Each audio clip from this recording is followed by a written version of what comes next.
Okay. Video dos. Let's see. I don't have to do any introduction bullshit this time. Yay. This time I'm going to do, if you remember, I'm going to do a series of videos on combining, let's see, who was it? Samus Aran from Metroid, Bayonetta from Bayonetta, and the boss, which apparently I pronounce with an L, although I don't hear it, and apparently other people do not either. The boss from Snake Eater specifically. Okay, let's see. And I'm not going to do any introduction bullshit this time, so we'll just get straight to it. This time I'm going to do something a little bit different. I will be actually doing it... Ah, shit, my fucking goddamn... Okay, be right back. Okay, I'm back, blah, blah, blah. My tablet... I work on two monitors now, and my tablet sometimes decides to ignore its own settings and start working on both monitors at the same time, which really fucks things up. I'm using my second monitor to look at my audio output and things like that. Alright, let's see. But we're going to be making Bossanetta today. Kind of a Spanish-sounding name, Bossanetta. Let's see. I've got all my resources already laid out. And, yeah, I already moved that up. Okay. There's a number of options so we can go with this. Most of the concept art, I've already been over this with her. But most of the concept art of her is really rare as far as the second game goes. Most of it is just the first game, which I can't really use in this case since I'm using the second game's model sheets. And I managed to find this one and this one. The concept art for anything that's Metal Gear related is usually made by, what's his name? Yoshi Shinkawa, I think is the name. I think so.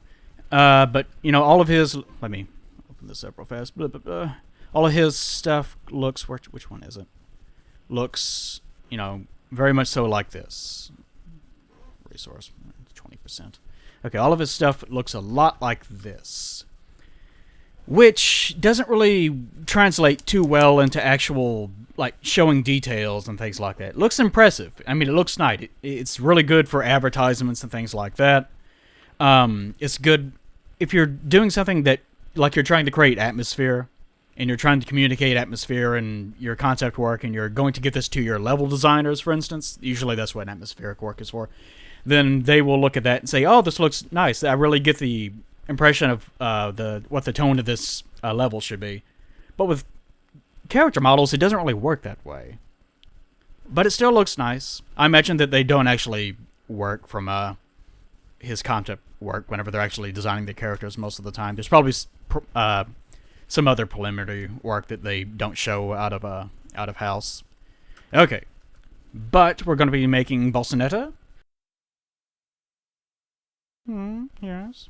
Wait, am I okay? Doing this right later. Is it? Oh, okay. Okay. Yep, I fucked that up. All right, this is kind of a nice pose. Again, you will want to. The way I do it, I usually pick one of the poses. Her pose again was that.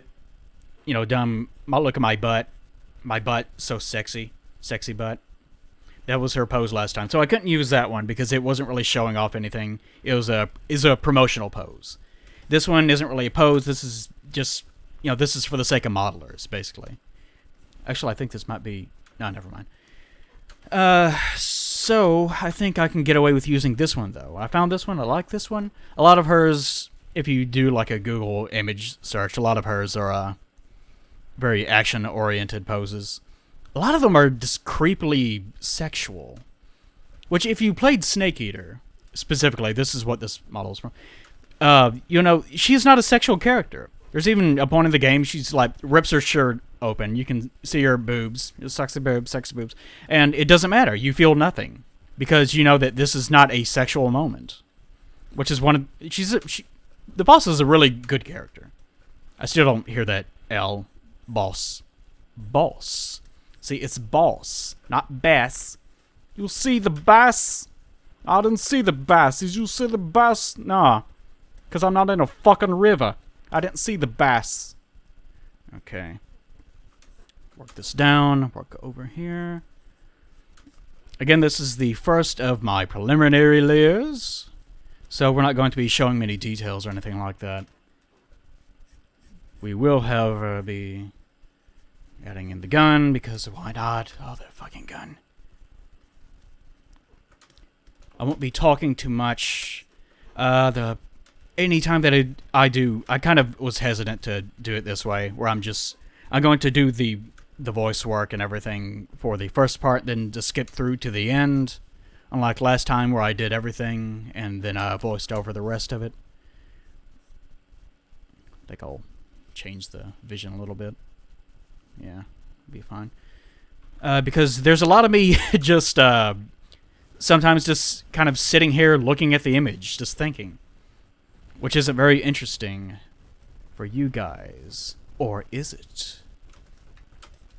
Also, whenever I mutter to myself, which I do sometimes because it's good company, then sometimes I will just sort of, like this is my speaking voice right now. I have to concentrate to have my speaking voice right now. Otherwise, I just kind of start talking like that. Can't understand what the hell I'm saying. I start doing that. So you couldn't understand what the hell I said, because that's my normal speaking voice. If you're around me in real life, then that's what I sound like, and no one can understand what the hell I'm saying. Okay, this goes preliminary layer. I'm going to lower that back down. Come on.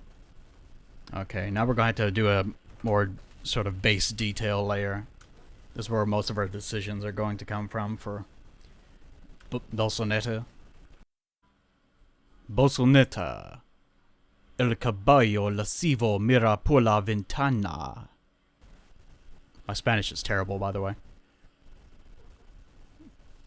And I think I'm going to go with this hairstyle, more or less. Let's change it up a little bit. We can add a little bit more Bayonetta elements in here. No. It's getting too far away. You can't just do whatever the hell that you want with these things, kids. I mean, try to stick to it. Because again, I've seen other people do these, and a lot of the times they just draw how they normally draw. Like maybe all their characters, look just like little cartoon characters, and they're like all their combinations just end up looking like that, like their normal style. It's like you're kind of missing the point of combining the characters if you're just going to draw whatever the fuck you want to. The point of doing it this way is to try to stick to what exists and then combine the two of them. Boss obviously is a very serious character. Bayonetta, on the other hand, not so much. I'm not going to include the glasses this time. We're not making another Sarah Palin. And I can promise you that the final result will not have glasses either. That is exclusively a trait of Bayonetta. And fortunately, since the final character is not going to be Bayonetta, then I don't have to worry about that too much. Let's see, noses. Are their noses more or less the same? Hers is a little bit more... A little bit more of a hook. You can't see it since I haven't changed my brush size. Whereas hers kind of comes down. She has more of a sort of a proto-European nose. Nostrils a bit tight. Hers fan out. Again, I'm trying to say what I'm thinking, but whenever you're working, you're not thinking like a human being. You're thinking like a computer for the most part. Just doing things that you're already used to. I will stop whenever I'm done with the primaries. You'll see me start doing the line work from that point on. At that point, I need to be able to concentrate. I can't sit here and dick off talking to you assholes. You ruin everything. Okay. Wonder if I can... She does have those coming down, doesn't she? Okay. I think I will. Let's go ahead and do that. I think the final color for her will end up being... She'll probably have black hair. And I think I'm going to do another intermediate thing and try to go with a brown. I don't think that will work too well. The face we don't have to worry too much about. Do I want to incorporate her ridiculous? I really don't. No offense to the platinum guys or anything, obviously. I mean, this is a really good design. I mean, this is a great design. Even her first one with the silly hair tower that went up to heaven. It was still instantly recognizable. I would say that this is more visually appealing, but the first Bayonetta 1 thing was way more recognizable. I don't know if they're going to do a third one or anything. Obviously, it's probably way too early for that. But I kind of imagine they'll again try to change it up a little bit. Okay, we're down here to where the clothing starts. And we're going to... This is going to get fairly complicated. Because the boss's... The bass's suit is more or less... I think I will keep it open. I don't know why so many of the images that you find on Google are her with the shirt open. It's not even sexual. But for some reason, it's synonymous with her now, for some reason. But a lot of it is just the fact... It's very kind of generic soldier sort of gear. Actually, this is not how soldiers dress, but, you know, you know what I mean. It's a jumpsuit. Whereas hers is kind of the same thing. Okay. I'm going to stop with my thought process and just go. And we'll just see what happens. Let's say that it keeps open. Hers does sort of fan out, but it comes into a collar. I'll say that it's... Let's do this. Act like it's an open collar, like it's been unbuttoned. And... let's see. Tapered shoulders. This is going to look completely different from the primary. So if you're looking at this and say, oh, I hate the look of that already, then don't worry too much. It's going to change a lot. Alright. This is going to be especially difficult with her. Because these are such drastically different designs. I mean, they're almost the same thing in a lot of ways, but just in terms of tone and what they're trying to communicate, they're very, very different. Let's work with the jumpsuit idea first. I don't know how much of the military aspect I'm going to lose in the final result, though. That's going to be the main issue. Because I could easily just come up with a kind of a different looking thing that just ends up being a Bayonetta redress. The problem with doing all of these things is trying to come up with the correct tone. Because it's really easy just to combine the two costumes. That's easy.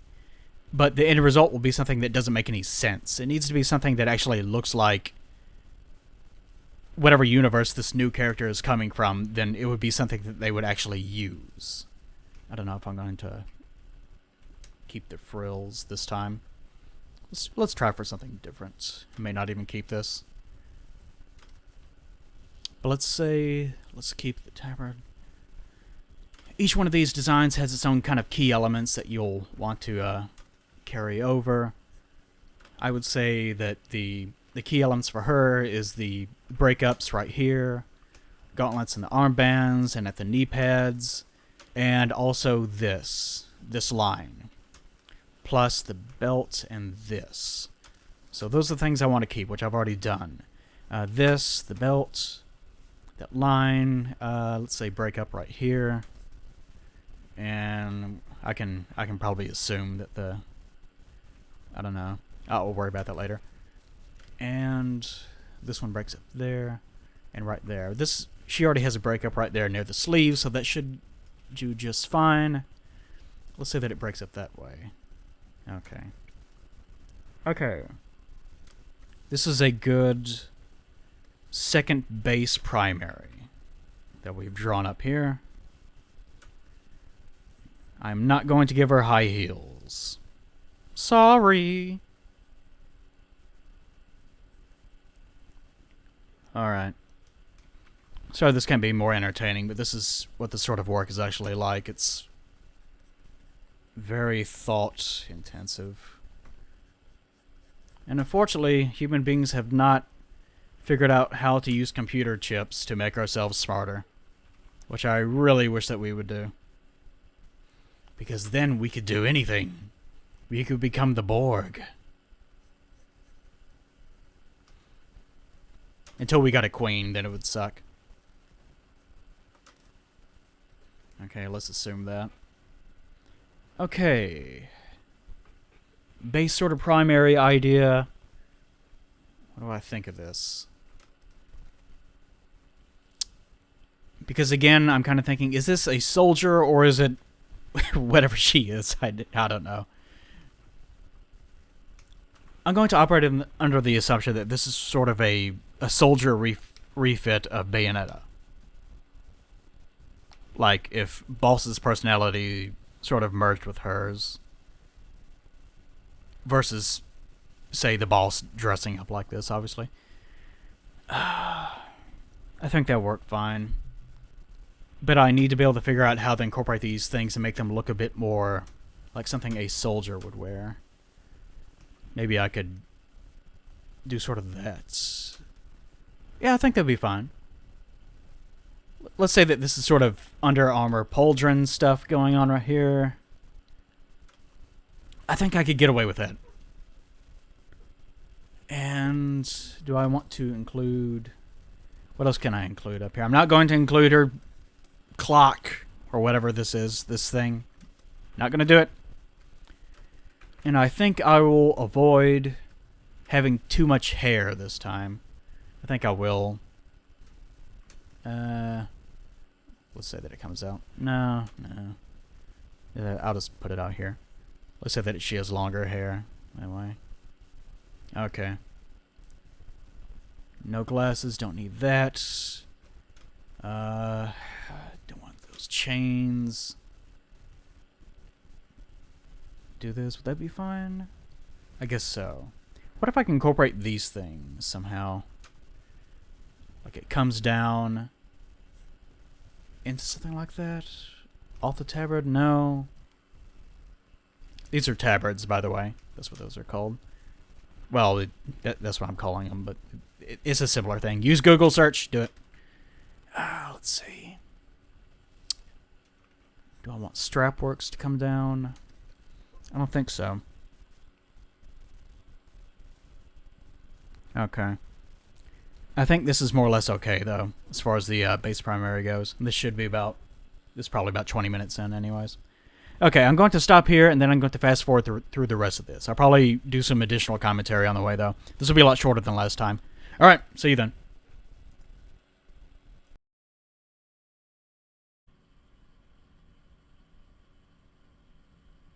Thanks, Past Eli, you mumbling asshole. Okay, here's what's going to happen, guys. With this one, I am not going to speak through the whole thing, because look at your time bar. I mean, look at that fucking thing. I couldn't shorten it up that much because if I did, then it loses so many frames that the video just it just looks like it's stuttering and you can't really follow much of anything. And I want to keep it at least somewhat intact so that if anyone wants to see how I did a certain thing, then they can, you know, go back to that timeline and look at it that way. So just for the sake of that, the rest of this video will just be dead silence because I'm not going to risk putting in music. Unfortunately, because YouTube, I mean, I could probably put in banjo players from the 1880s, and it would still get flagged for content for some reason. So I guess the lesson is that YouTube is a bad service, but we have to use it. Anyways, if you want to, just go ahead and skip on to the timestamp that I'm certain that other future Eli will put on the thing, or future Plague, if you will. But I will do all the kind of grand finale stuff and some minor explanations of details and things like that at the end of the video. And you can skip ahead to then if you want, or you can just kind of scroll through or just play music or whatever the fuck you guys do. I don't know. I always watch old DS9 reruns and jerk off. I don't know. I'm just making shit up. Alright, I'll see you then.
Greetings from the future! Ooh.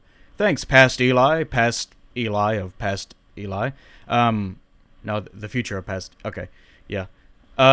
This video took just short of 8 hours. I think it's like 7 hours and 40-something minutes, I think. I think for the next video, I will do a commentary for color. This one, I did a commentary, obviously, for preliminary work. The very first one, I did one for just... after I was done with it, I did one.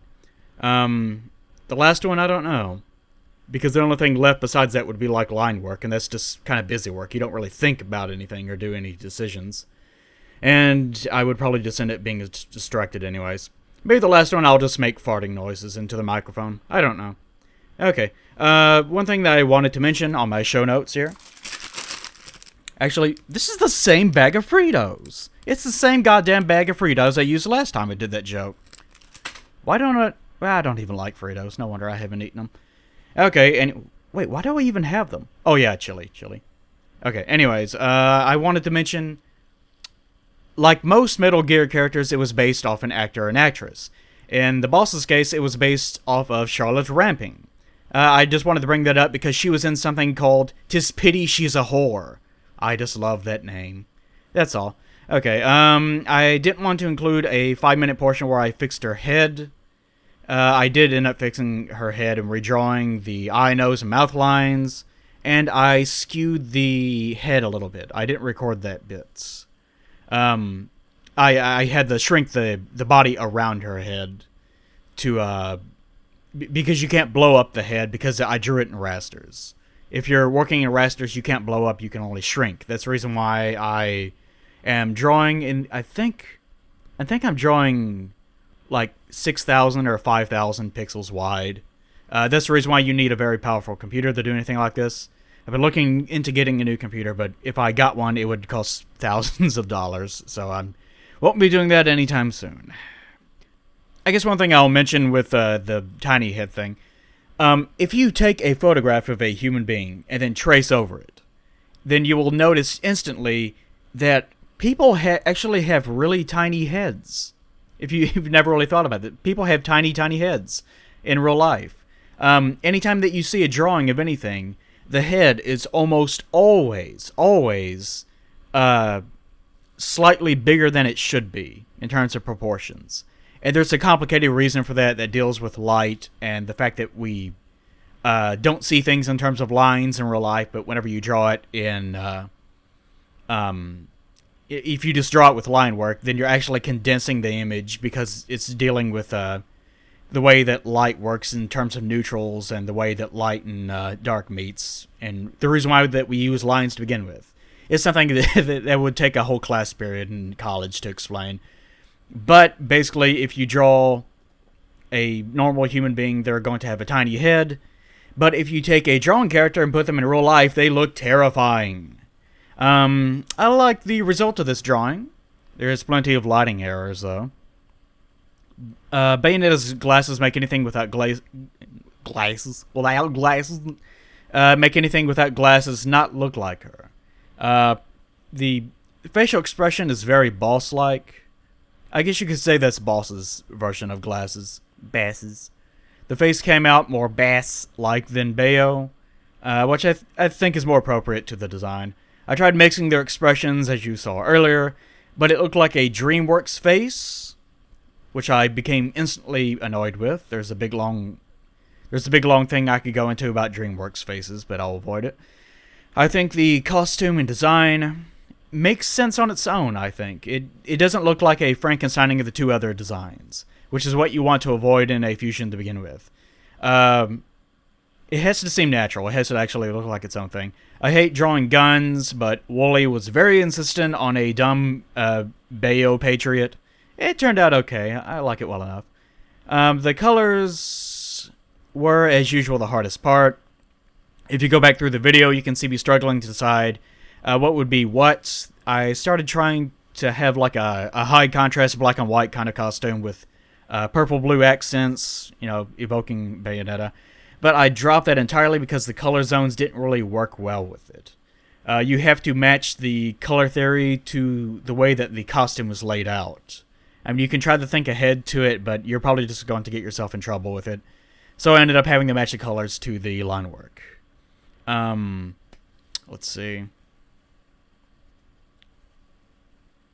I still sort of have it there, the whites and everything, but it's way less apparent, like near the arms and whatnot. It makes for a good accent, at least.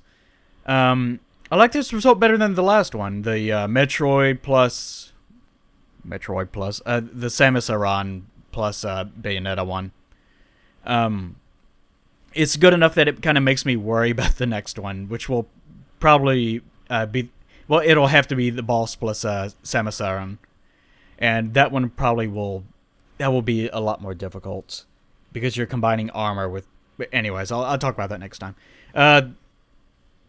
The real problem will probably be with the ultimate one, though, the one where I have to combine all three of them. That's going to be a mess. I'll have to worry about it later. I have a Dark Souls cartoon I have to finish, hopefully before the new game comes out. Again, I am sorry for not having music or anything like that in the background. I know you can play your own, but whatever. But YouTube even flagged the last video that I put out. It had a single, just one classical orchestral piece made by a very dead man, very dead. It's not like anyone owns it, so no one can really monetize it. But still, they flagged it. They wanted me to send them signed legal contracts stipulating that all the content was mine. And the funny thing is, it wasn't even the music that they were complaining about. They didn't believe that I had drawn my own video. So, it eventually went away, but it got flagged twice in addition to the 5 or so attempts I made to upload the video with different music before then, which they all got flagged too. That's the reason why it took like a whole week of re-rendering videos over and over again. And uploading them over and over again, which took about a day each time before it finally took. It was a nightmare. And that's the reason why it's probably going to be dead air for the other videos too. I really don't want it to be, but YouTube, man. YouTube. Matt and Pat are actually going to be porting a lot of their new content to their own sites. I'm not certain what I'm going to end up doing. The thing about YouTube is centralization is an important thing as far as marketing and retention goes. And unfortunately, YouTube, since it's the biggest site, it offers the most traffic and it has the best viewer retention. You can't really get around that. Like, I could start uploading things to Dailymotion or whatever it's called, or other things, but it's not going to generate the same kind of hits. Plus, with all the people that are actually subscribed to the channel, you have to worry about people that are going to be retaining whenever you cross over to another channel. And you don't want to have trailers leading to other sites and have that your YouTube channel be nothing but trailers. And it's just a huge mess. The thing about YouTube and Google actually gouge the shit out of their ads. They make an absolute fortune compared to you. Which is very funny, since YouTube has no content on its own. There is no YouTube content other than, like their own little advertisements for their own site. It relies completely on users to make all of their content, and they make almost all of the money. It's really irritating. I think Pat said that their site ads will actually have a much more fair income compared to that, since they don't have to go through YouTube. They don't have to basically pay taxes to the king, as it were. That's exactly what YouTube is, essentially. It's you're paying taxes to the king, and he's not doing anything in return. The only thing he's doing is just, I import my land to you, and that's all. That's it. As I've said in the past, animators or artists who release one thing a month at most, even killing themselves to make it, they have it really bad, since YouTube doesn't care what the content is, only that the ads are being displayed. It can be a blank screen, just a white or black screen with dead air, and YouTube would not give a shit as long as people are watching it and they're watching the advertisements. That's the only thing YouTube cares about. There's a service called Patreon, I think it is, Patreon, that tries to account for that. I haven't looked into it too much, but it's apparently sort of like a reverse Kickstarter, and that you pay artists you like whenever they release a new cartoon, not before it. I may look into it later. I don't know. I really don't want to know what I'm gonna do with that. But that's it for the future, and that's it for this. I will draw more semi-sexy, semi-man-faced women in the future. Boss has a man face. Get over it. I know you want to fap to the thing, but get over it, man. Sorry I couldn't make this one a full commentary track, but it's like an hour and something long. It's just not happening, guys. I actually tried to, and I got about 20 minutes in before I just completely lost my mind and just kind of rolled around in my bed making fart noises. A lot of content that I could make would be so much easier if I just had one more person. But no one's as interesting as I am, so no one can actually do that. Plus, I have no friends. Actually, I do have some friends, but none of them are definitely going to be doing anything on this channel, that's for sure. Okay, anyways, I will see you guys next time. Happy masturbating!